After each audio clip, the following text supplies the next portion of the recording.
percepção pública é que o Estado falhou. E isto é a prova de que o Estado falha. Este é mais um exemplo do falhanço do Estado. Em que se demonstra que o Estado falhou.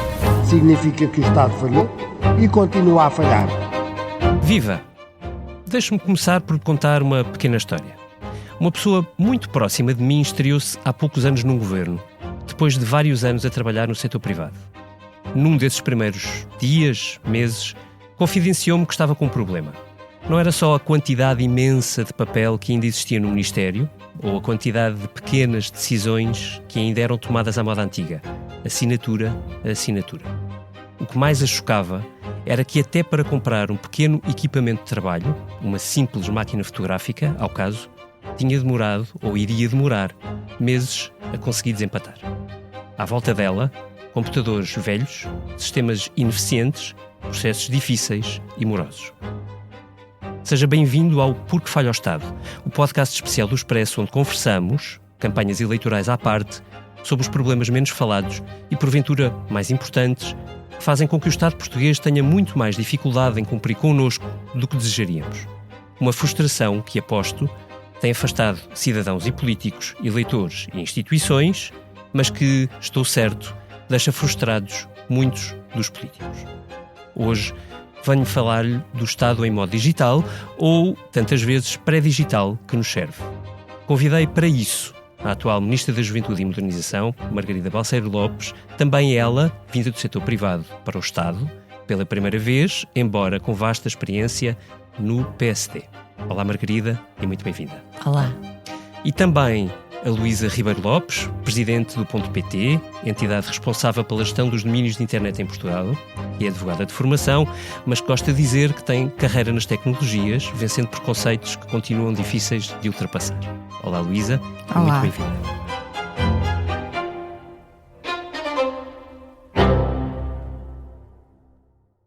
Se gosta de ouvir podcasts, conheça a oferta que o Expresso tem para si. Da política à economia, ciência e cultura, passando pelo desporto. Entrevistas marcantes, análises e perspectivas que fazem a diferença. Ouça em Expresso.pt e nas principais plataformas de podcast. Expresso. Liberdade para pensar.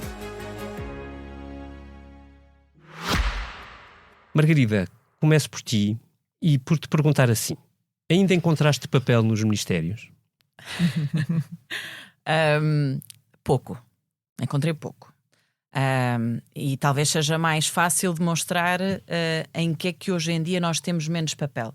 Nas assinaturas, que foi por aí que tu começaste. Ou seja, qualquer coisa que eu tenha de despachar, qualquer portaria, qualquer decreto, hoje em dia é tudo assinado digitalmente. Não só assino digitalmente no meu computador, usando a chave móvel digital, passo a publicidade, como muitas vezes o faço em viagem. Estou em viagem e há um documento que é preciso assinar e uso o telefone, tendo a aplicação Gov, é possível assinar. E também é possível hoje em dia assinar até com os atributos profissionais e isso é uma mais-valia. Vou dar um exemplo que mostra em que é que eu ainda uso o papel. Intervenções em público eu levo sempre discursos escritos, mas há uma razão para isso acontecer, é porque eu já vi mais do que uma vez pessoas estarem num púlpito e o tablet ficar às escuras, não conseguirem ler e gera-se sempre um desconforto e é para garantir que isso não me acontece a mim, mas é uma exceção. Mas onde é que o digital ainda não chegou naquilo que tu encontraste? Onde é que não chegou? Não há circulação de papéis, por exemplo, nas entidades que eu tutelo é tudo digital, não me vêm documentos para eu assinar. Agora, onde é que eu acho que nós temos claramente de evoluir é na forma como as entidades comunicam entre si. E aqui é crítico o tema da interoperabilidade. Nós temos de facto uma das boas coisas que temos na administração pública é a plataforma de interoperabilidade da AMA, mas ainda há entidades... Agência para a Modernização Administrativa, sim, para quem não sabe. Exatamente, e que permite basicamente às entidades comunicarem e trocarem informação sem, por exemplo, terem necessidade de circular papel.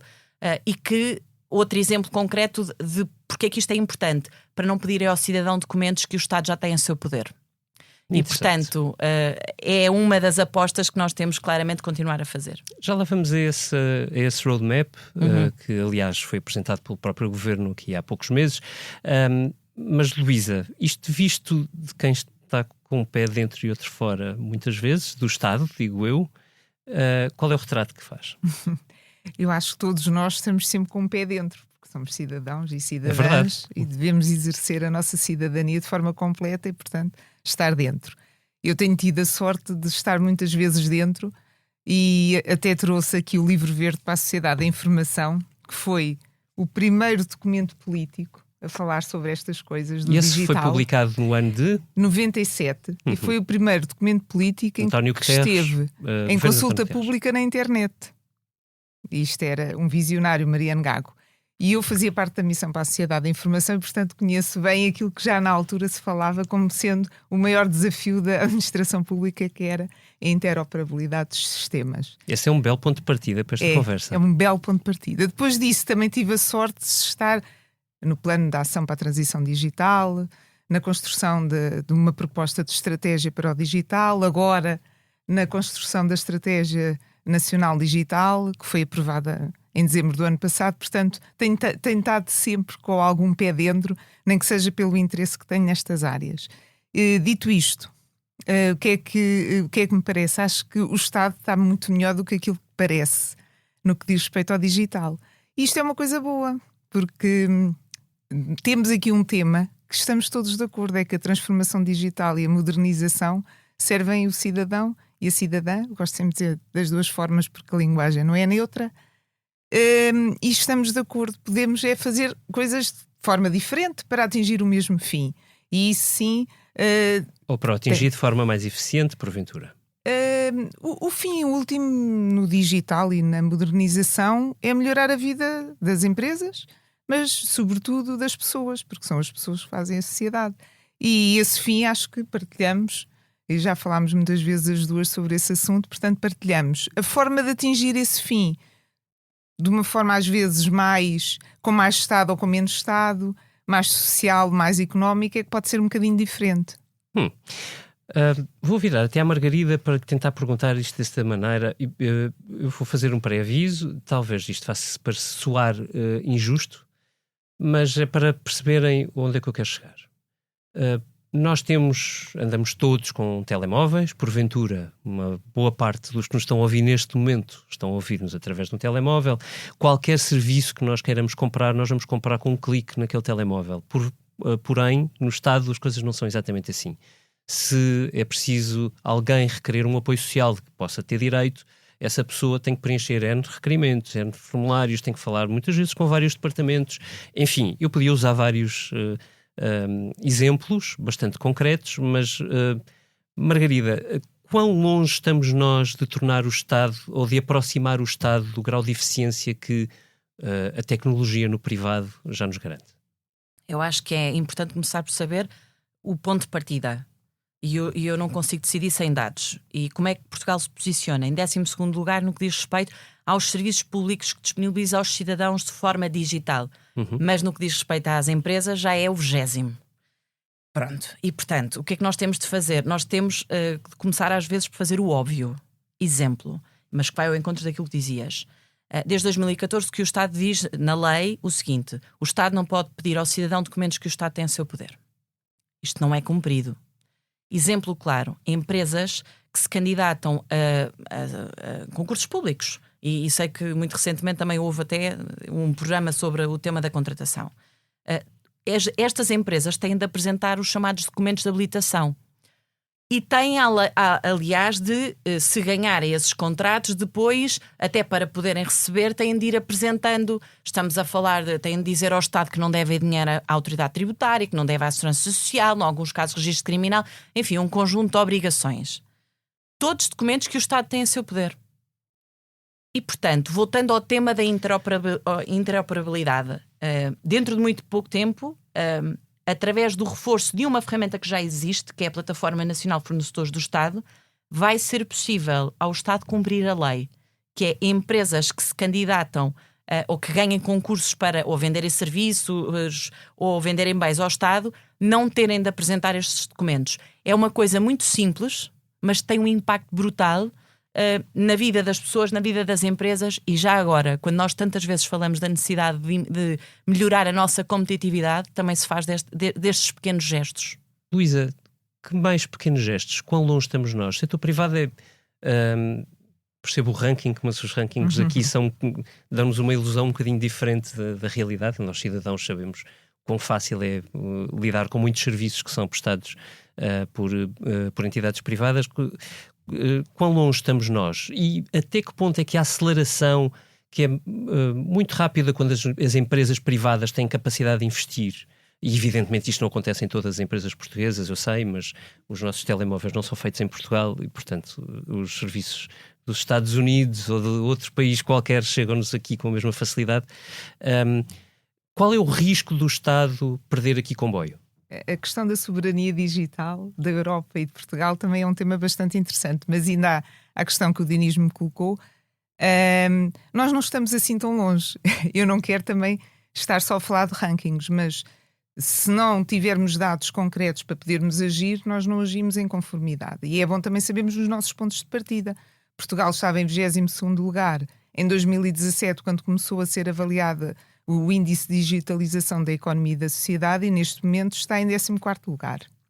E no que diz respeito aos serviços públicos digitais, até está acima, está em 12º lugar. 86% dos serviços públicos são digitais, que são fornecidos ao cidadão. Hoje já são 86%. 86%. Isto é importante. Claro que sim. Outra das questões que, quando me estava a preparar para esta nossa conversa, estive a ver o Eurobarómetro, o último de fevereiro de 2025. O próprio cidadão tem consciência disso. 3 em cada 4 portugueses consideram que o Estado tem uma boa digitalização dos seus serviços. O que significa que nós próprios sentimos esse impacto. Quando não temos que nos dirigir para fazer a renovação do nosso cartão de cidadão ou da carta de condução, ou podemos pedir uma certidão online, há aqui essa percepção de que as coisas funcionam. Dito isto, não funcionam todas, como é óbvio, e nós temos vários exemplos de duplicação de informação que é pedida ao cidadão, das empresas que não conseguem funcionar porque falta agilidade por parte do Estado, e essa agilidade se consegue muitas vezes com o digital, mas olharmos para este ponto de partida é muito importante. O que é que nos falta agora? O Estado não é só o Estado central. Nós temos Correto. o Estado regional e o Estado, e temos que olhar para as autarquias locais. E o cidadão vive em determinado sítio que acaba por ser uma localidade, uma região e o país.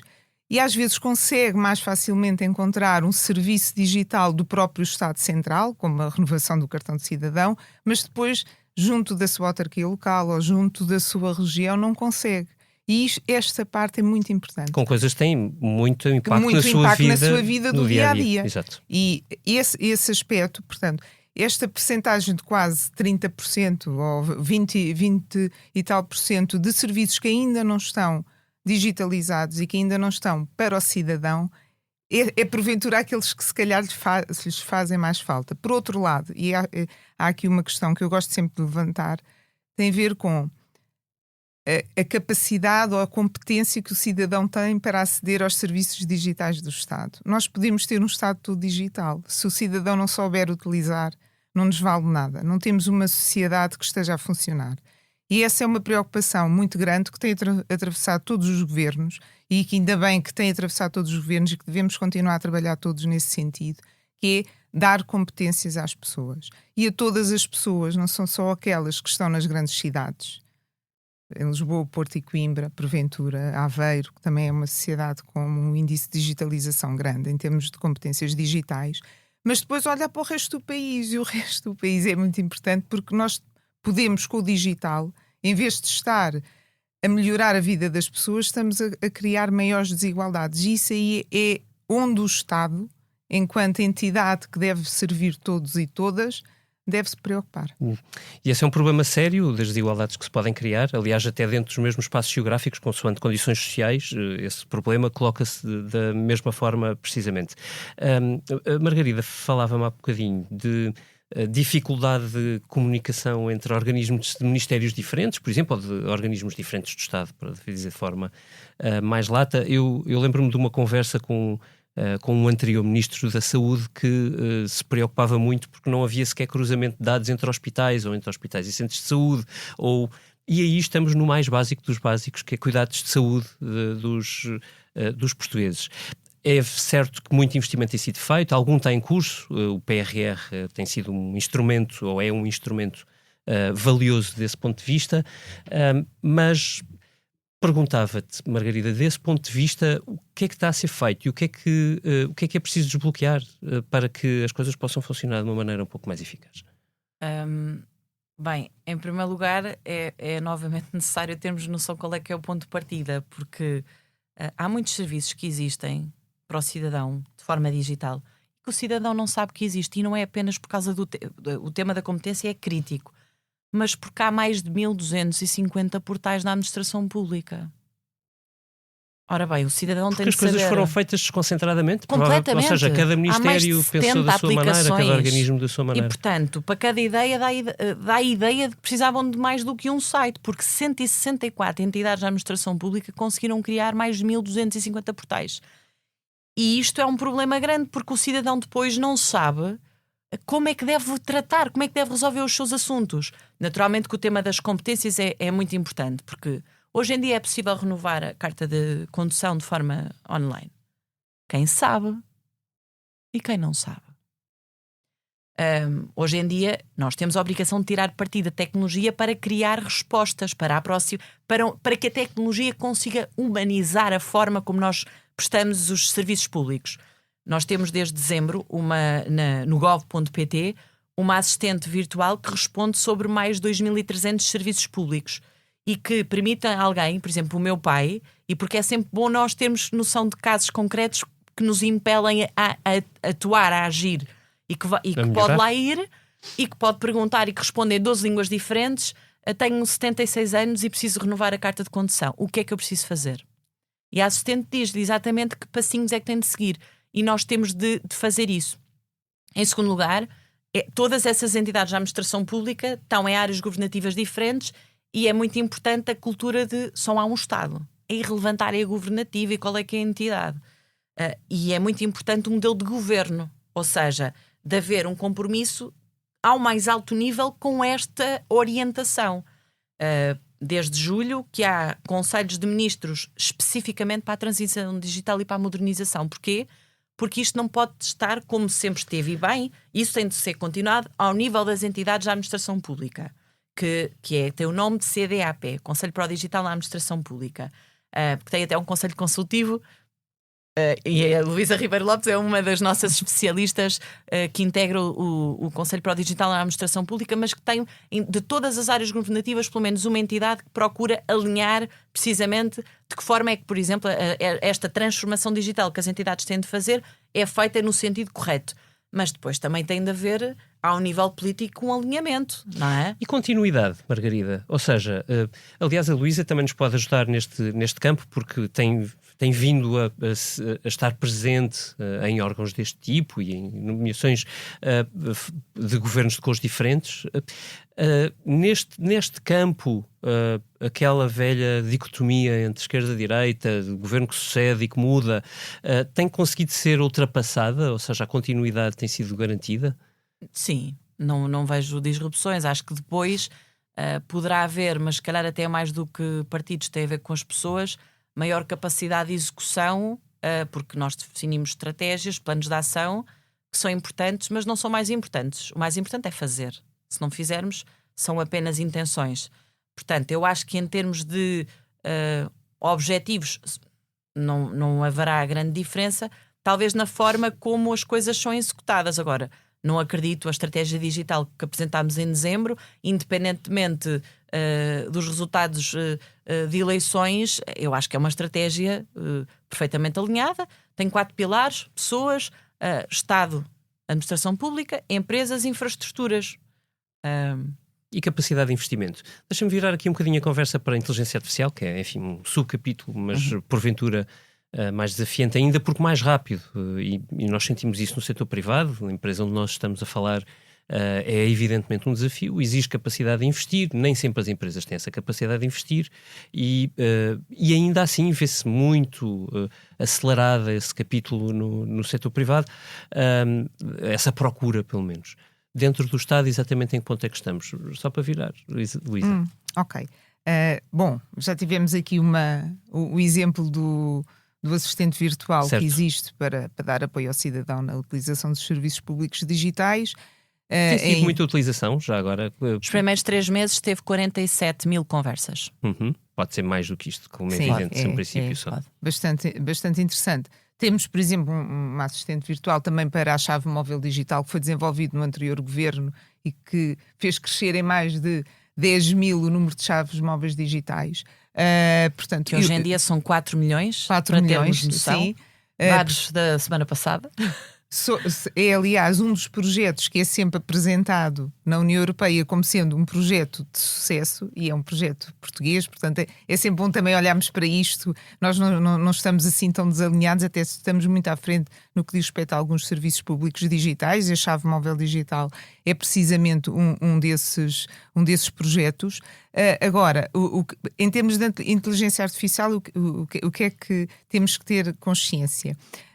Há pequeninas coisas, um chatbot é inteligência artificial, portanto, aí quase todas as entidades hoje utilizam inteligência artificial. As grandes empresas que têm, por um lado, recursos humanos especializados, por outro lado, uma capacidade de investimento nesta área, já estão muito alinhadas com a média europeia, até um bocadinho acima da média europeia na utilização de inteligência artificial, como é o caso, obviamente, aqui do Grupo Empresa. As pequenas e médias empresas, nós sabemos que... Voltamos à história das desigualdades. Desigualdades. As pequenas e médias empresas na União Europeia, só cerca de 8% é que utilizam inteligência artificial. Em Portugal está a 7,1% das pequenas e médias empresas utilizam inteligência artificial, e aí sim, cabe ao Estado. Cabe ao Estado incentivar, cabe ao Estado ter políticas públicas que consigam demonstrar a importância da utilização da inteligência artificial e, como disse o David e bem, cabe ao Estado também financiar. Porque esse também é o papel do Estado, é financiar para o desenvolvimento da economia. E as empresas necessitam da utilização de inteligência artificial para melhorar a sua produtividade, que é um dos grandes problemas de Portugal, como todos nós sabemos, e estamos alinhados. É difícil nós não estarmos alinhados nisto. Porventura estamos aqui a falar de pessoas e partidos democráticos, modernos e que acreditam na tecnologia e no digital. Não estamos a falar propriamente de partidos que não são democráticos. Enquanto estivermos nesse padrão, exatamente, é bom. Margarida, neste particular, gostava de perguntar o seguinte: nós estamos num momento particularmente agitado da vida mundial, com uma enorme guerra tarifária de dimensões totalmente imprevisíveis neste momento, de desafios imensos do ponto de vista de posicionamento militar, e todas as conversas que vemos e que sentimos até nas próprias campanhas, se quiserem nos debates televisivos entre os líderes partidários, etc., coloca as exigências de investimento, sobretudo em áreas como estas, e claro, nas áreas sociais, onde elas são inevitavelmente importantes. É possível mobilizar dentro do Estado capacidade / recursos suficientes para o desafio fundamental, como temos estado aqui a falar, da modernização? Mas, e voltando ao tema da inteligência artificial, um levantamento que não estava feito, neste momento está na administração pública, há mais de 300 projetos em curso, tendo como base a inteligência artificial. E eu acho também importante perceber que temos coisas extraordinárias a acontecer. Em particular, eu acho que é sempre um exemplo feliz de dar na área da saúde. E, novamente, colocando a tecnologia a humanizar a forma como, por exemplo, os profissionais de saúde interagem com os pacientes. Uma das soluções que nós temos na ULS de Coimbra são transcritores de voz das consultas, permitindo ao médico não ter de estar, ao computador a transcrever aquela consulta, mas a falar, olhar para o paciente. E, portanto, um bom exemplo de como nós conseguimos usar a inteligência artificial para humanizar cuidados. Agora, é muito importante, nós tivemos a construir a agenda de inteligência artificial, considerando o contexto político, optámos por não a apresentar, mas será apresentada pelo próximo governo, seja ele qual for, há uma garantia, uma evidência. Qualquer governo vai precisar de uma agenda para a inteligência artificial. Há uma parte que nós já conseguimos reprogramar no quadro do PRR, cerca de 25 milhões de euros que já vão concorrer para a agenda, e depois há investimentos que já estavam em curso ou que já estavam previstos e que vão integrar ou devem integrar esta agenda. Exemplo, Portugal submeteu com Espanha, entretanto juntaram-se outros 2 países, a Turquia e a Roménia, uma candidatura para uma fábrica de inteligência artificial. Estamos a falar de uma candidatura de quase 200 milhões de euros.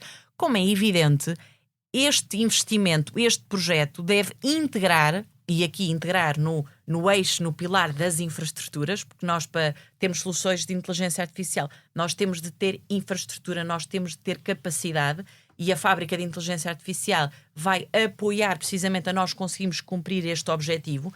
Este tipo de investimentos deve ser aproveitado. Nós não podemos andar a fazer investimentos e não ter a capacidade de os otimizar, de encontrarmos sinergias.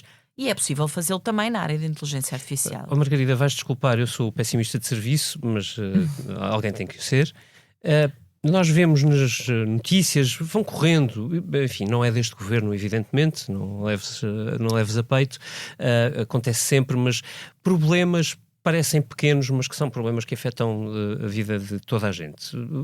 O exemplo mais recente há de ser o da Porta 65, apoios que demoram muito mais tempo de repente do que seria desejável, meses, a chegar às pessoas, mas coisas até mais complexas, como atualizou-se as tabelas remuneratórias dos professores, e é muitíssimo difícil para as instituições cruzarem informação de maneira... Já falamos de interoperabilidade. Certo. De maneira que aquele novo valor da sua remuneração seja posto em prática, ou seja, lhe seja atribuído rapidamente. E podia dar vários outros, como saberás. A pergunta é, o que é que falta no Estado para que estas coisas se desbloqueiem? Porque me parece muito improvável que nos dias de hoje qualquer cidadão perceba porque é que o Estado se atrasa 7 meses a dar um Porta 65 ou... estou a dizer 7, podem ser 6, é indiferente, ou meses a dar uma reforma, ou meses a dar um apoio social, ou meses a contabilizar o que os professores andam a reclamar há anos e que este governo de Luís Montenegro acabou por concretizar em negociações. O que é que falta? De facto, enfim, nem sempre se investiu aquilo que se devia em sistemas informáticos, por exemplo, para que estejam capacitados e que sejam resilientes para os objetivos de política pública. Que é uma coisa muito básica, não é? Um sistema informático, quer dizer, um equipamento, uma rede, lá está, um cruzamento de informação entre os vários sistemas. E talvez o mais visível até muitas vezes sejam as filas à porta de serviços públicos. E nós temos visto isso, por exemplo, muitas vezes até à porta de lojas de cidadão, e as perguntas vêm muitas vezes para mim porque tutela ama, quando na realidade as lojas agregam vários serviços e pode ser um problema num determinado ponto. E nós não há uma resposta mágica. Também começa aí. Nós temos vários problemas para resolver. Um dos problemas que nós temos tido é uma elevada pressão, uma elevada procura de muitos destes serviços. Eu dei o exemplo das lojas de cidadão, podia falar das repartições de finanças, dos balcões da segurança social. Um desses exemplos tem a ver com os cidadãos estrangeiros que precisam, para estarem em Portugal, e assumindo que já têm autorização de residência ou que têm o visto de residência, precisam de um número de identificação fiscal, precisam do número da segurança social e do número do utente. E o que acontecia até há muito pouco tempo era, tinham de ir a 3 balcões presencialmente pedir estes números de identificação fiscal. Este é um dos serviços criados agora no dia 14 de março que permite ir a 10 espaços de cidadão, há 10 onde este serviço está disponível, agora o objetivo é escalar para outros, e num único pedido fazem-se os 3 números de identificação. Em 8 dias foram 532 cidadãos que procuraram este serviço e que não foram para filas intermináveis, que prejudica quem tem esta dificuldade e tem de ir para uma fila de um serviço público, e prejudica todos os outros cidadãos e cidadãs que têm de ir presencialmente tratar de um assunto e que também se deparam com longas filas. E, portanto, nós temos de melhorar a forma como as entidades comunicam entre si, e esta medida que eu estou a dar como exemplo é o resultado de um trabalho grande de várias entidades da administração pública, e eu acho também importante dar esta palavra de agradecimento e de reconhecimento, porque também há muitas... há uma evolução positiva que tem sido alcançada, Mas de facto, enfim, temos de reforçar enfim, a capacidade das nossas entidades da administração pública também poderem dar melhores respostas.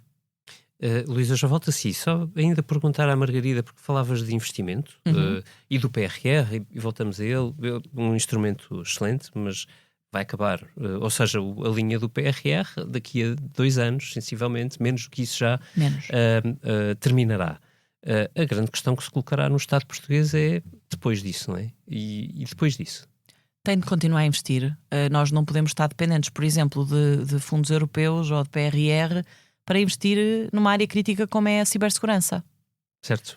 E nós há muito pouco tempo percebemos, de facto, ainda por cima porque as ameaças são crescentes, e já há pouco estavas a falar do tema da questão geopolítica, as ameaças são crescentes e nós temos de estar bem preparados. E quando eu digo nós, desde logo o Estado e as entidades da administração pública têm o seu nível de resiliência não é o mesmo. Uma das ações que está e que vai ser financiada não é por fundos comunitários, não é por PRR, tem de ser por orçamento do Estado, é uma bolsa de horas para que sempre que uma entidade da administração pública tenha um incidente desta natureza e que pode comprometer os dados de milhões de pessoas, de milhões de milhares de empresas, possa recorrer e não estar, enfim, tão vulnerável. Possa recorrer fora? Não, dentro do Estado. Próprio Estado. Nós vamos criar uma bolsa de horas. Nós tivemos um problema semelhante aqui há uns anos aqui na empresa, já temos mas não é bem uma bolsa de horas, mas enfim, já criámos uma estrutura. Até que ponto, Luís, é que estamos numa agenda fortemente concorrencial, não é? Não faltam prioridades. Aliás, se olharmos para uma campanha eleitoral, os partidos todos, não levem a peito, é o que é, têm dezenas de prioridades, pelo menos, e esta concorre com todas estas que falámos, com a habitação, que evidentemente é urgente, com a saúde, com a segurança social, evidentemente super importante. Até onde é que o setor privado consegue ajudar o Estado neste caminho? Bom, eu penso que o setor privado e o Estado devem concorrer para o mesmo fim, que é melhorar a vida do cidadão e da cidadã. E nós tanto vamos ao Estado, precisamos do Estado para, no fundo, sentirmos satisfeitas as nossas necessidades, como vamos às empresas privadas. Portanto, é bom que o nível de digitalização e o nível de oferta de serviços públicos facilmente utilizáveis pelo cidadão e pela cidadã seja mais ou menos o mesmo no Estado e nas empresas. Eu não acho que haja aqui uma concorrência. Também não estava a falar de concorrência, estava a falar mesmo de parcerias. Ok. É importante a parceria. O Estado... e talvez seja aquilo que nos pode dividir um bocadinho mais. Penso que o Estado tem um papel fundamental nisto. E tem um papel fundamental porquê? Porque o cidadão, a maior parte das necessidades básicas do cidadão podem ser e devem ser satisfeitas pelo Estado. Nós estamos a falar, obviamente, da alimentação que nós compramos a entidades privadas. Embora também há uma regulação por parte do Estado. Mas a maior parte destes serviços que nós estamos aqui a falar são oferecidos pelo Estado. E aí não pode haver uma concorrência com os privados. Portanto, basicamente aquilo que nós podemos é utilizar o know-how e os recursos de alguns privados para nos ajudar a montar algumas das soluções, mas tem que ser o Estado a oferecer esses serviços. Nós há bocadinho estávamos a falar da falta de know-how de muitos cidadãos, mas também há um problema de falta de know-how dentro do Estado. Queria chegar aí. Uma das questões que o David colocou à Margarida e que eu acho que é muito importante tem a ver com o número de situações que nós temos no Estado que são diversas. E para isso era muito importante haver uma área governativa do digital. Eu tinha que dizer isto porque acredito mesmo que o digital deve ser transversal a todas as áreas, mas haver uma ideia comum do digital para o Estado todo. E juntar, obviamente, a área da cibersegurança. Nós estamos numa altura muito complicada em termos mundiais e em termos geopolíticos. Nós temos que nos alinhar com a Europa, mas temos que olhar para o Estado português com uma necessidade grande de soberania digital. E que não temos. E uma questão da cibersegurança, cada vez mais existem mais incidentes, um maior número com uma qualidade maior. E nós temos de estar preparados em termos de profissionais, em termos de estrutura do Estado, para combater as ameaças de cibersegurança que vão ser cada vez maiores e vão se aprofundar. E nós temos que ter essa preparação. E essa preparação, como é que se faz no Estado? Nós temos que ter carreiras diferentes para a área tecnológica para o Estado. Nós temos que ter carreiras diferentes da área da cibersegurança para o Estado. Nós temos que ter carreiras diferentes, professores que ensinem os nossos alunos na área da cibersegurança e na área do digital. Porque, obviamente, com a escassez de talento que existe nesta área, não são os ordenados do Estado que atraem as pessoas para esta área. E aí há que haver uma coragem política de dizer não, estas áreas têm que ser remuneradas de forma diferente, porque nós precisamos ter os melhores para defender aquilo que é a estrutura principal, que é a estrutura do Estado. Eu vou ajudar um bocadinho aqui a Ministra. Nós aqui nos parece, ou se quiseres, na Grupo Empresa temos problema semelhante. Ou seja, é muito fácil ter uma estrutura de custos, mas quando chegamos a profissões que exigem um know-how tecnológico muito avançado, é obviamente muito difícil manter a mesma estrutura, porque não conseguimos segurar ninguém. E eu até posso acrescentar, no .pt nós temos, com o domínio de todo Portugal na internet tem que ser ciberseguro, não é? Nós temos um PT-SOC, que é o Serviço de Operações de Segurança do .pt. Os nossos profissionais são porventura os mais bem pagos dentro da organização, os que estão na cibersegurança, porque se os queremos ter e queremos ter os melhores, temos que pagar bem. Margarida, mas isto cria um problema para qualquer governo, não é? Do ponto de vista político é difícil de conseguir. Sim, mas também é importante ter noção da realidade e de perceber que este é um problema do país, não é só do Estado. Nós temos cerca de... Sim, muito menos de um governo em particular. Sim, claramente, mas nem estou a ir aí, não é um problema do Estado. Nós temos 4,5% de pessoas empregadas nas áreas das TIC, estamos abaixo da média europeia, que é 4,8%, e temos de, a breve trecho, chegar pelo menos aos 7%. Obviamente que fazer um esforço gigante para termos mais mulheres já agora. Porque em cada 5, e eu sei que este é um tema relativamente ao qual eu e a Luísa estamos muito alinhadas, em cada 5 especialistas em TIC, só um é que é mulher. Portanto, também aí nós temos de ter mais pessoas a ter informação nesta área, a saírem das nossas instituições de ensino superior, mas também a reconverter pessoas, porque a tecnologia é extraordinária, mas terá e tem, e a inteligência artificial tem. O Fórum Económico Mundial ainda há muito pouco tempo trazia novos dados sobre isso, o impacto no mercado de trabalho. E, portanto, o tema não é se o impacto vai existir, vai. Tem a ver com a capacidade que nós temos de nos adaptarmos e ajustarmos para que o impacto seja o mais positivo possível para as pessoas. E, portanto, há projetos em curso. Atualmente, eu ainda há muito pouco tempo visitei o CESAI no Porto, e fui falar com as turmas, depois tenho curiosidade a ir falar para perceber. Encontrei lá uma psicóloga, por exemplo, que não tem nada a ver e que estão lá a fazer cursos, seja de ciência de dados, programação, alguns mais relacionados com a inteligência artificial. E qual é que é aqui o tema? Nós temos de ajudar as pessoas a continuarem a ter presença no mercado de trabalho e já agora a ter profissões com melhores remunerações. E nós conseguimos fazer isso, de facto. Há pouco estávamos a falar do tema dos privados. Aqui, para mim, está um ótimo tema em como nós temos de trabalhar em parceria. Porque, assim, o Estado tem várias formações e disponibiliza vários cursos em instituições de ensino superior. Mas não basta. Nós temos de contar com a capacidade que empresas hoje em dia têm, e temos de multiplicar esses exemplos, de dar formação às pessoas para nós conseguirmos garantir que a tecnologia não exclui pessoas do mercado de trabalho e criarmos oportunidades não só para continuarem a estar ativas no mercado de trabalho, como ter vencimentos superiores. Há uns anos criou-se o Centro de Competências Digitais da Administração Pública. O TICAP é uma das unidades da Agência para a Modernização Administrativa, da AMA, e foi um bocadinho com esse espírito para dar apoio, para dar suporte às entidades da Administração Pública. Exemplo, não vou estar a elencar as tarefas, as funções, mas a análise de cadernos de encargos, para ajudar a preparar cadernos de encargos, a análise de requisitos técnicos, porque nem todas as entidades da administração pública têm pessoas capacitadas para este nível de detalhe, e, portanto, foi uma boa decisão. Qual é que é o problema? Entretanto, faltam os meios necessários para que o TICAP, que é de facto extraordinário, consiga, que está integrado na AMA, consiga dar resposta a todas as solicitações. Desde logo até numa lógica um bocadinho mais high level de apoiar as entidades da administração pública no seu processo de transformação digital. E, portanto, uma das iniciativas da estratégia digital passa por transformar a AMA, a Agência para a Modernização Administrativa numa agência para o digital. E isto implica um reforço de meios financeiros e de meios humanos. Porque, como dizia bem a Luísa, e a promoção da área da modernização a Ministério foi precisamente com esse intuito de procurar dar a relevância política que estes temas têm, que terão sempre de ser tratados de forma transversal. Não vale a pena. Se acharmos que vamos tratar isto por quintinhas, por silos, nós não vamos ser bem-sucedidos. Muito bem, Luísa, estamos a aproximar-nos do fim. Uma pergunta, porventura, mais sensível para cada uma.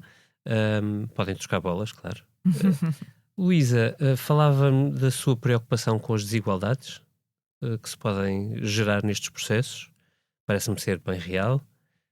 Faz sentido que esta área possa ter uma espécie de agência reguladora para vigiar, acompanhar, garantir que as políticas públicas podem ter, e as decisões dos próprios privados, porque o privado também mexe, podem ter algumas, não queria usar a expressão em inglês, mas algumas balizas, vamos lá. Bom, eu sou uma das pessoas a favor de uma agência para o digital. Preferia que não ver a AMA passar por uma agência para o digital, porque torna uma agência para o digital muito modernização do Estado. Eu acho que era importante ter um olhar igual para o Estado, para as empresas e para as pessoas. E uma agência para o digital podia integrar tudo isto, e nomeadamente a área da cibersegurança. Sem dúvida que tem que estar acoplado a uma agência destas preocupações que não diria regulatórias, mas diria de necessidade de uma responsabilidade grande em tudo o que é digital. E se nós olharmos hoje para a inteligência artificial tem que ser explicável, tem que ser responsável, tem que ser ética.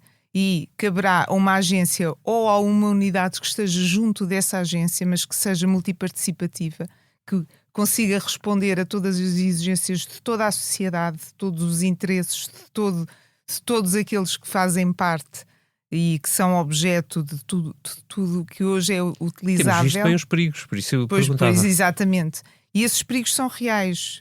Agora, se nós virmos um estudo que foi publicado no dia 4 de Abril pela Fundação Francisco Manuel dos Santos, que fala dos perigos da inteligência artificial no mercado de trabalho, é um bocadinho mais abrangente até, não fala só das profissões que vão desaparecer, mas dos riscos inerentes. Tem muito a ver com esta responsabilidade, com esta ética, com esta explicação e com a soberania dos dados. Porque nós podemos ter o melhor computador em termos de computação avançada para trabalhar os dados, mas onde é que estão os nossos dados? Nós temos de ter os nossos dados soberanos, sejam eles dados que são passados pelas empresas, pelo cidadão e pelo Estado. Onde é que estão os nossos dados? Nós sabemos onde é que eles estão, conseguimos tratar esses dados, conseguimos replicar esses dados, colocar a inteligência artificial com o supercomputador de computação avançada e colocar depois isto ao serviço do cidadão. Portanto, numa agência ou numa entidade que esteja junto dessa agência para o digital, é importante fazer este trabalho. Margarida, claro que podes ir a este tópico. Gostava também de te perguntar se vês que no futuro, enfim, o futuro, quando falamos de digital e inteligência artificial, é hoje, na verdade. É hoje. Se deve ajudar no desenho de políticas públicas. Tem de ajudar. E aí é fundamental o acesso a dados, mas também liga com o tema da soberania, porque quem é que tem esses dados, não é? Porque nós, de facto, temos várias soluções, e falando em particular de inteligência artificial generativa, nós temos, de facto, várias soluções boas de empresas, não vou focar nenhuma em particular, estrangeiras, sabemos todos de que empresas é que eu estou a falar, mas nós estamos a entregar a informação, não é? E, portanto, quando há muito pouco tempo foi lançado e a primeira fase já foi concluída, o nosso LLM, o LLM português, o Amália, tem também essa preocupação com os dados que são usados para treinar este modelo e com quem é que tem a propriedade destes dados. Porque nós, se tivermos entidades na administração pública, ainda há pouco a Luísa dizia que hoje em dia todas as entidades têm um conjunto de ferramentas, também não vou estar a dar exemplos em concreto dos nomes dessas ferramentas, porque iam associar a empresas privadas, mas conjunto de ferramentas onde é colocada informação.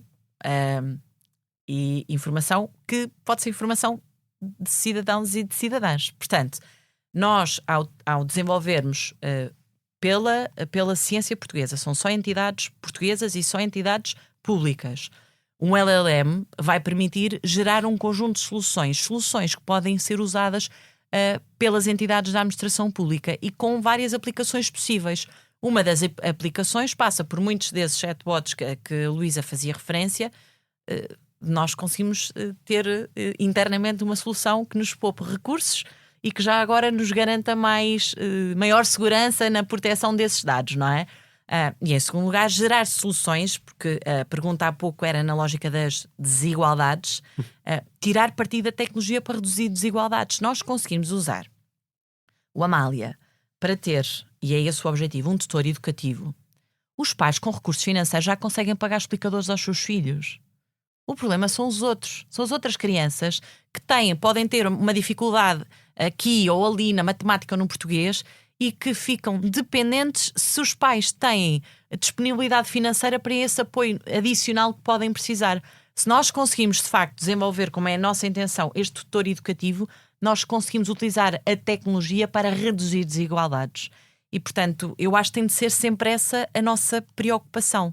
Tendo noção dos riscos, que são vários, como é evidente, ainda este ano houve a preocupação de enviar um conjunto de orientações para as escolas e as escolas foram mais restritivas, falando no caso em concreto da utilização dos telefones nas escolas, porque as crianças são especialmente vulneráveis aos riscos da tecnologia, em particular aos riscos das redes sociais e da inteligência artificial. Agora, elas existem. Nós temos a responsabilidade de dar ferramentas às nossas crianças, aos nossos jovens, para estarem o mais preparados possível. Uma pergunta quase final para as duas. Gostava que nos dessem uma imagem de futuro. Como é que veem que daqui a 5, 10 anos a tecnologia, com o apoio do Estado, tenha mudado a vida dos cidadãos? Luísa? É muito difícil hoje fazer previsões a 5 anos, tendo em conta... Pode ser a 3. Não, tendo em conta... Eu percebo. Até 3 dias, não é? Verdade. Mas, colocando isso de parte, eu acho que a tecnologia tem que estar ao serviço das pessoas. Não faz sentido haver uma tecnologia sem propósito, e esse propósito tem que ser humanista. Portanto, como a tecnologia evolui, nós temos que acompanhá-la e utilizá-la para servir bem o cidadão e a cidadã, e espero que o Estado, olhando para isto, seja mais resiliente na utilização da tecnologia, consiga que a tecnologia seja colocada de forma mais definitiva ao serviço das pessoas, mas que lhes dê as competências necessárias para poder utilizar a tecnologia, porque eu acredito mesmo que neste momento existe uma desigualdade cada vez mais crescente na utilização da tecnologia, porque se a tecnologia está a andar tão depressa e nós não andamos tão depressa como ela a darmos as competências às nossas pessoas, nós estamos a criar desigualdades e isso é o maior risco. Margarida? Nós falámos logo no início da nossa conversa dos serviços públicos que estão disponíveis de forma digital. Portanto, para mim o futuro passa por olhar para esses serviços e serem serviços invisíveis. Ou seja, o Estado presta esses serviços às pessoas sem que as pessoas tenham de pedir ou sem que as pessoas saibam sequer que tinham necessidade. Exemplo, a atribuição de apoios sociais ser automático e, portanto, o Estado atribuir sem ter de ser a pedido. A renovação, por exemplo, de documentos como cartão de cidadão ou carta de condução ser automática e não ter de ser o cidadão a ter uma intervenção. Ao nível da saúde, é sempre uma área que eu acho particularmente crítica, é tirar partido da tecnologia para, com base nos exames, nos diagnósticos do doente, haver uma saúde mais proativa e preventiva, que é agendamento de consultas em função de alteração, por exemplo, dos resultados de uma pessoa.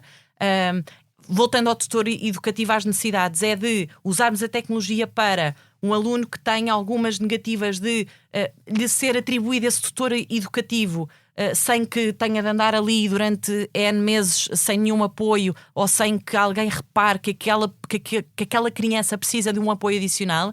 Ou seja, a tecnologia no Estado tem de servir para isso, para nós conseguirmos prestar melhores serviços às pessoas e muitas vezes sem que elas tenham de pedir. Mantém isso na cabeça, porque agora queria-vos pedir, e mesmo para fechar, que conselho é que dariam a um membro do governo que tomasse posse alguns em junho deste ano, 2025? Luísa, o que é que diria um ministro que tivesse mesmo a chegar e que nunca tivesse estado no Estado? Eu diria que tem que ter informação do que se passa no terreno, porque é muito fácil olhar cá de cima. Portanto, é bom ir ao terreno, é bom conhecer o que está a acontecer no terreno e depois ser justo exatamente para aquele que votou nele e para o que não votou. Margarida. Bem, eu acho que é saber o estado da arte, saber o que foi feito e o que está para fazer e fazer. Porque quem vier a seguir, independentemente do resultado das eleições, vai ter, por exemplo, uma estratégia digital já aprovada e a ser executada. Portanto, eu acho que o objetivo de qualquer titular da pasta tem de ser fazer. Muito obrigado às duas. Este Porque Falha o Estado termina aqui, mas volta na próxima semana. A mim resta-me agradecer, como sempre, à Salomé Rita e ao João Martins pelos cuidados na sonoplastia e pela companhia, já agora, o João aqui ao nosso lado, ao Tiago Pereira Santos pela capa deste podcast e à Joana Beleza pela coordenação e apoio de sempre. Até para a semana.